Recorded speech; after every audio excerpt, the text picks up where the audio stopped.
करवीर तालुक्यातील कुरडू आणि बेले या दोन गावादरम्यानचा 2 किलोमीटरचा रस्ता भोगावती महाविद्यालयाचे विद्यार्थी, कामगार यांच्यासह या परिसरातून कागल पंचतारांकित औद्योगिक वसाहतीकडे जाणाऱ्या कामगारांसाठी जवळचा मार्ग आहे।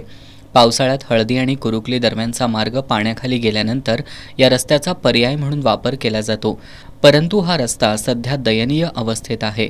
एखाद्या पाणंद रस्त्यासारखी या रस्त्याची अवस्था आहे। इथून प्रवास करताना वाहनधारकांना जीव धोक्यात घालून प्रवास करावा लागतोय। हळदी ते कुरुगली रोडवर पावसाळ्यात पुराचं पाणी आल्यानंतर तिथं पूर आल्यानंतर पर्यायी रोड म्हणून हा कुरडू ते बेली रोड पर्यायी रोड आहे। लोकप्रतिनिधींनी ह्या रस्त्याला भरपूर निधी लावावा अशी आमची मागणी आहे। लोकप्रतिनिधींनी स्थानिकांच्या मागणीचा विचार करून या रस्त्यासाठी निधी उपलब्ध करून दिला तर कुरडू बेलेसह परिसरातील लोकांच्या दळणवळणाची मोठी सोय होणार आहे।